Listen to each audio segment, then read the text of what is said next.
오늘은 창세기 1장의 말씀을 보도록 하겠습니다.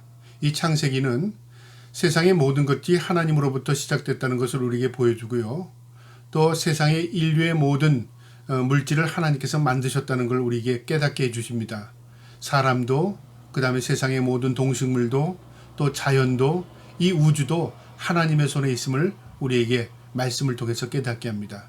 그리고 하나님의 말씀에 생명이 있음을 우리에게 가르쳐 주고요. 인류의 번성의 모든 과정을 또 우리에게 보여주고, 죄악의 시작을 우리에게 보여주고요. 그 죄악의 시작으로 인하여 인류가 당하는 고통이 무엇인가를 우리에게 알게 합니다. 오늘도 이 창세기 1장의 말씀을 통해서 창조주 하나님께서 세상을 어떻게 만드셨는가, 또 그 인류의 역사의 주인 되시는 하나님께서 지금도 이 말씀처럼 운행하시고 다스리심을 깨달을 수 있는 저와 여러분 되기를 주님의 이름으로 축복합니다. 창세기 1장 1절에 태초에 하나님이 천지를 창조하시느니라 선언입니다. 이 말씀은 놀라운 말씀입니다. 세상의 어떤 신들도 자신이 세상을 만들었다고 하는 귀신들 없습니다. 하나님만이 세상을 만들었다고 분명히 말씀하십니다. 이것은요, 내가 믿든 믿지 않든 이것은 분명한 사실입니다. 사람들은요, 하나님이 어디 계셔 그렇게 말하잖아요. 하나님이 안 계시기 때문에 세상의 모든 만든 것들의 근원을 알 수 없는 것입니다. 그러나 반대로요, 하나님을 인정하는 순간에 세상의 모든 것들을 깨달을 수 있는 지혜를 얻게 돼요. 자연의 풀을 봐도 하나님이 만드셨어. 동식물들을 봐도 하나님이 만드셨어. 하나님이 만드셨다고 인정하는 순간에요, 사물은 아름답게 보여지고 다르게 보여집니다. 그래서 생명을 이해하려면 하나님을 알아야 합니다. 하나님을 알지 못하면 생명의 근원을 알 수 없기 때문에 그렇습니다. 과학이 생명의 근원을 알려줄 수 있습니까? 아닙니다. 과학은 논리에 불과한 겁니다. 하나님을 논리로 이해할 수 있는 사람은 없습니다. 논리는요, 우리의 사고에서 오는 것이지만 지혜와 또 이 영적인 감흥은 하나님이 주시는 것입니다. 저와 여러분이 하나님을 알듯이 하나님을 날마다 인정하며 살 수 있기를 축복합니다.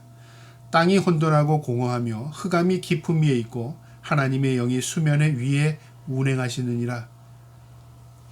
세상의 모든 만물이 이 시작이 될 때 혼돈과 공허와 흑암입니다. 그러니까 모든 것들이 암흑, 모든 것들이 없는 상태에서 무에서 유를 창조하시는 것입니다. 있는 것의 재료를 통해서 만드는 것을 우리는 만들었다고, 창조했다고 말하지 않습니다. 제작했다고 말하죠.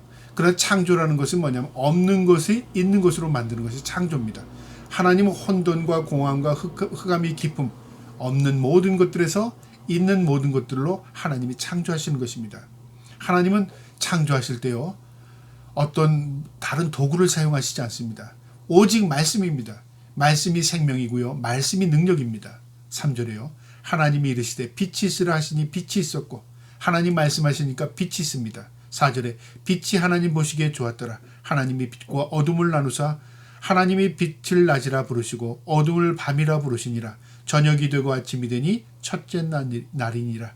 하나님께서 첫째 날 빛을 창조하시는데요, 이 빛은 태양이 아닙니다.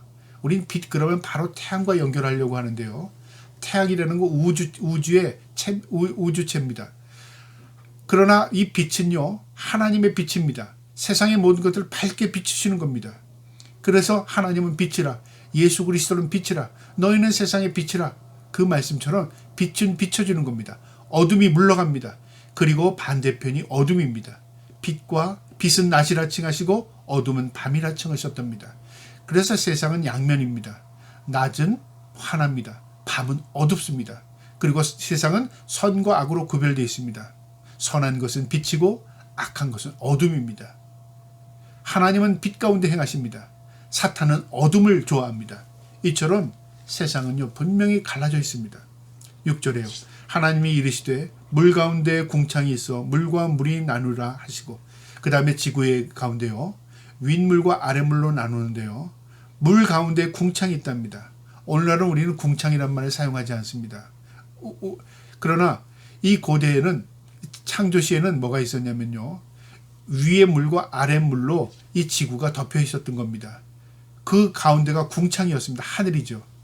윗물은 무엇을 의미하냐면요, 이 지구를 온실같이 대표주는 역할을 했습니다. 아랫물은 뭐냐면 생명의 근원이었습니다. 그 가운데 스카이, 하늘이 있었습니다. 우리가 생각하는 기준과는 다르지만 고대인들은 아마 태초에는 이것이 이 지구의 어떤 지역에서 살아도요, 온화한 날씨 속에서 살 수 있었을 겁니다. 그것이 지금 과학적으로 증명되고 있습니다. 그래서 이 원시 동굴에서 이 그림인들이 가끔가다 발견되는데 태양을 이 타원형으로 그려놨습니다. 아마 이 사람들이 그림을 못 그려서 그랬을 거라고 착각했는데 나중에 알려진 사실은요, 과학자들이 증명한 사실은 위에 궁창 위에 물이 있었다는 거죠. 물을 통해서 태양을 바라보기 때문에 이게 타원형으로 보인 겁니다. 아, 우리가 알지 못하는 위에 물이 있었구나. 그것을 깨닫게 하는 겁니다. 7절에요. 하나님이 궁창을 만드사 궁창 아래의 물과 궁창 위의 물로 나누게 하시니 그대로 되니라. 하나님이 궁창을 하늘이라 부르시고 저녁이 되고 아침이 되니 둘째 날이라. 물을 나누시고 하나님께서 그 질서 가운데 하나하나 무엇인가를 설계해 나가십니다. 이 설계의 순서, 이 체계의 순서, 이 질서의 순서는요, 한 날짜라도 뒤바뀌면요, 창조에 문제가 생깁니다. 만약에 동물이 먼저 생기고 식물이 나중에 생겼다면 동물은 먹을 것이 없는 거죠. 그 다음에 어둠이 먼저 생기고 빛이 생겼다면 세상은 어떻게 될까요? 이 세상은 뒤죽박죽 될 겁니다. 이 순서 하나하나가요, 굉장히 우리에게 깨달음을 주는 책의 논리입니다. 우리가 지금 그걸 깨닫지 못하는 사람들이 많지만요, 창조의 섭리 논리는요, 과학적인 사람들이 보면 볼수록 이거 신비하고 하나님의 놀라운 섭리가 심려 막측한 겁니다. 그것을 발견하는 사람이 있고 그것을 깨닫지 못하는 사람이 있을 뿐입니다. 8절에요. 하나님이 궁창을 하늘이라 부르시니라. 그 다음 9절에 하나님이 이르시되 천하에 물이 한 곳으로 모이고 물이 드러나게 하시니 그대로 되니라. 물이 모이고 드러났다는 건 무엇을 의미하냐면 바다가 드러났다는 거죠. 그러니까 육지가 드러난 것이죠. 물이 모였다는 건 어떤 의미를 의미합니까? 바로 물이 한쪽으로 몰린 겁니다. 북극과 남극에는요, 지금 빙하로 가득 차 있습니다. 이 빙하가 녹는 것 때문에 오늘날요, 굉장히 많은 염려들을 합니다. 남극에, 북극에 물이 다 녹으면 어떻게 되냐면요, 이 지구상에 있는 육지가 다 잠겨버립니다. 그래서 남쪽과 북극이 지금 얼음이 올라가는 1도가 올라가면 30cm가 올라간다. 2도가 올라가면 60m가 올라간다. 이런 이야기들이 있습니다. 그럼 대부분의 육지들이 잠기는 그런 사건들이 생기는 거죠. 그걸 인간들이 지금 굉장히 염려합니다. 지구가 23.6도로 기울어져 있습니다. 그래서 북극과 남극에 얼음이 열기 시작한 겁니다. 이것은요, 하나님의 놀라운 섭리입니다. 그래서 육지를 드러나게 하신 것이죠. 10절에요. 하나님이 물을 땅이라 부르시고 모인 물을 바다라 부르시니 하나님 보시기에 좋았더라. 인간들이 살 수 있는 곳, 그리고 식물이 자랄 수 있는 곳, 동식물을 또 자라게 하시는 것이죠. 육지를 통해서 바다의 생물들을 자라게 하시는 하나님의 계획과 섭리입니다. 12절에요. 땅이 물과 같이 풀과 같이 종류대로 씨 맺는 채소와 각기 종류대로 씨 가진 열매 맺는 나무를 내니 하나님이 보시기에 좋았더라. 각각입니다. 풀 맺는 채소, 과일 맺는 나무. 하나님께서 모든 생명체에 각각 종류대로 종을 두셨다 그 말이죠. 인류학자들이 진화론을 이야기할 때요, 한 근원에서 모든 것이 갈라지고 나누어졌다고 생각하는데 그건 인간의 논리요 생각입니다. 인간은 그렇게밖에 생각할 수가 없습니다. 왜냐하면 만들었다고 하니까 하나님이 계실 수밖에 없는 거예요. 이 모든 종류가 나타났다는 것을 생각할 때 누가 계획하고 설계하지 않으면 이루어질 수 없는 겁니다. 그러니까 하나님을 모르니까 세상을 바라볼 때 그런 식으로 생각하는 겁니다. 하나님을 인정하는 순간에 세상은 다르게 보이는 것이죠. 13절에 저녁이 되고 아침이 되니 이는 셋째 날이라. 하나님께서 바다와 육지를 만드시고 셋째 날, 그 다음에 넷째 날을 또 하나님께서 14절에 이렇게 말씀하십니다. 하나님이 이르시되 하늘이 궁창에 광채들이 있어 낮과 밤을 나누게 하시고 그것들을 징조와 계절과 날과 해를 이루게 하시니라. 태양, 그 다음에 달을 만드시는 거죠. 그래서 태양을 통해서 낮, 달을 통해서 밤, 그리고 계절의 변화를 일으킵니다. 자전하고 회전하고 공전하게 하면서 놀라운 하나님의 섭리, 놀라운 하나님의 그 역사가 이 우주를 움직이기 시작하는 겁니다. 여기서 생명체들이 살게 만드는 거죠. 15절에요. 또 광채들이 하늘의 궁창에 있어 땅을 비추라 하시니 그대로 되니라. 하나님의 명령을 따라서 빛이 발하고 하나님의 명령을 따라서 이 모든 것이 자전하고 공전하고 회전합니다. 여러분 놀랍지 않습니까? 어떤 과학자도요, 이 자연의 볼 때 하나님이 없다고 말할 수 없습니다. 그런데 사람들은요, 하나님을 모르기 때문에 자기 논리 안에서 펼쳐지는 겁니다. 그러니까 아직까지도 인간은요, 문명이 발달했다고 말하지만 하나님을 모르는 사람은 세상을 바라볼 때요, 결국 한계가 있습니다. 우리가 하나님을 인정하는 순간에 세상의 모든 비밀스러운 것들이, 모든 이해하지 못했던 것들이 밀물처럼 밀려올 때가 있습니다. 하나님이 그렇게 하셨구나. 나는 알지 못하지만 하나님의 섭리가 이 안에 있구나. 그걸 깨닫는 순간에요, 우리가 하나님 앞에요, 겸허하게 설 수밖에 없는 것입니다. 16절에요. 하나님이 두 큰 광채들을 만드시고 큰 광채로 낮을 주관하게 하시고 작은 광채로 밤을 주관하게 하시니 또 별들을 만드시니라. 해와 달, 그다음 많은 수많은 별들을 하나님 만드셨답니다. 그러니까 우주의 주인이 누구죠? 하나님이십니다. 17절에 하나님이 그것들을 하늘의 궁창에 두어 땅을 비추게 하시며 낮과 밤을 주관하게 하시고 빛과 어둠을 나누게 하시니 하나님 보시기에 좋았더라. 이처럼 하나님께서 질서 가운데 하나하나 차질없게 움직이십니다. 그래서 지구는 24시간에 한 바퀴를 자전해요. 태양은 지구 주위를 돕니다.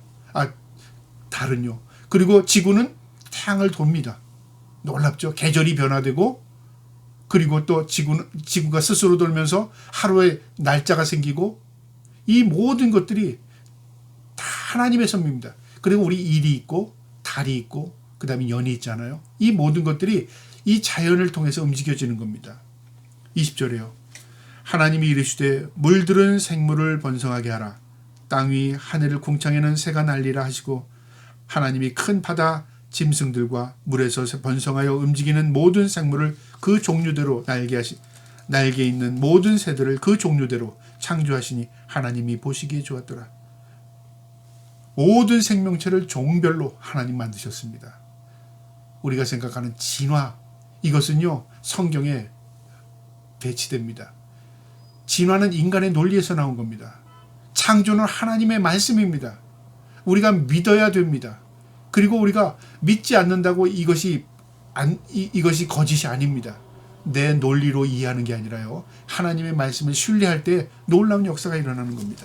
22절에 하나님이 그들에게 복을 주시며 이르시되 생육하고 번성하여 여러 바닷물에 충만하라. 새들도 땅에 번성하라 하시니라.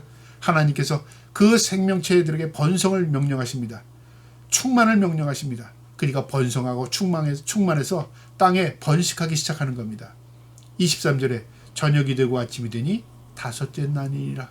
이처럼 다섯째 날까지 인간이 창조되기 전에 모든 것들을 하나님이 질서적으로 체계를 잡으시고 모든 것들을 만드십니다.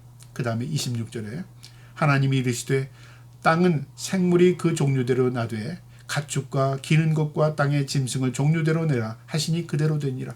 모든 생명체를 종류별로 만드십니다.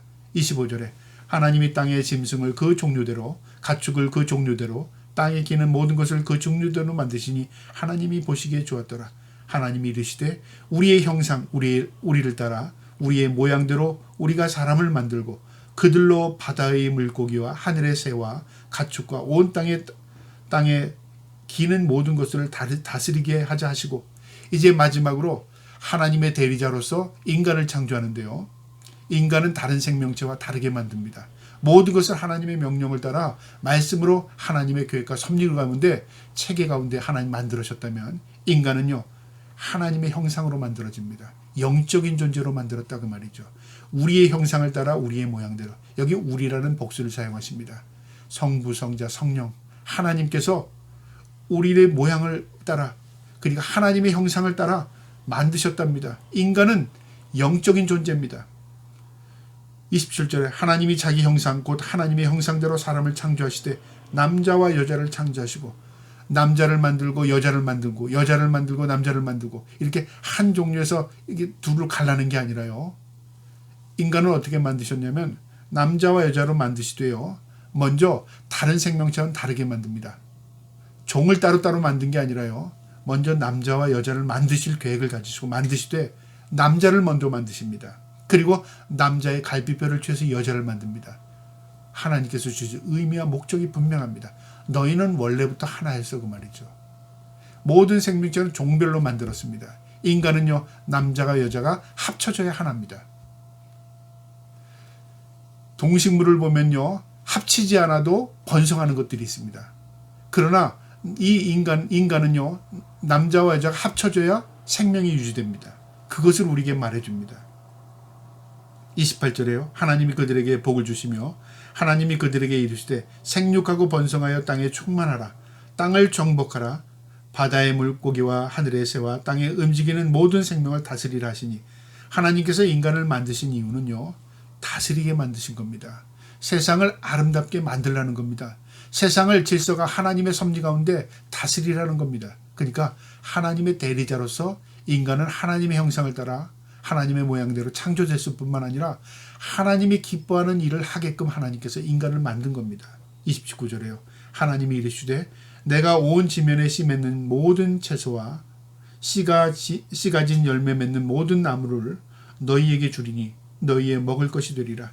하나님께서 그들의 즐거움과 함께 그들의 생명을 유지하기 위해서 생명의 모든 모든 식물들, 열매들을 인간이 먹게 만든 거죠.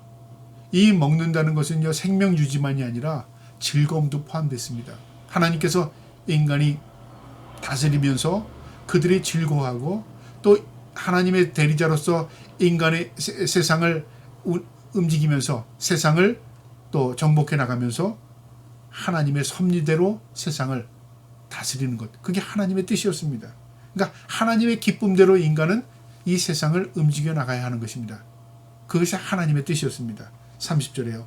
또 땅의 모든 짐승과 하늘의 모든 새와 생명이 있어 땅에 기는 모든 것에게는 내가 모든 푸른 풀 먹을 것을 주리라 하시니 그대로 되니라. 생명의 모든 것들에게 다 먹이 사슬처럼 다 먹는 것을 주셨다 그 말이죠. 그래서 그 당시에 동물들도 다 채식을 했던 것 같습니다. 태초에 하나님께서 그렇게 만들었습니다. 31절에요. 하나님이 지으신 그 모든 것을 보시기에 심히 좋았더라. 저녁이 되고 아침이 되니 이는 여섯째 날이니라. 하나님이 보시기 좋았더라 하시면서 여섯째 날은 심히 좋았답니다. 하나님이 인간을 그처럼 하나님이 사랑하신 겁니다. 하나님의 형상으로 인간을 만들고 하나님께서 그들에게 명령하시고 세상을 인간들로 통해서 번성하게 하시는 걸 보시고 하나님이 심히 좋았답니다. 하나님의 그 속성입니다. 우리는 그 좋아하신 그 하나님의 마음을 읽어야 합니다. 그런데 그 인간이 하나님 앞에 죄를 짓고 인간이 하나님 앞에 타락하고 인간이 하나님 앞에 등을 돌리고 하나님을 공격합니다. 그래서 하나님 마음 아픈 것입니다. 여러분, 오늘 이 말씀을 통해서 세상을 다스리시고 세상을 움직이시고 세상을 만드신 그 하나님의 섭리를 깨달을 수 있는 저와 여러분 되기를 주님의 이름으로 축복합니다. 아멘.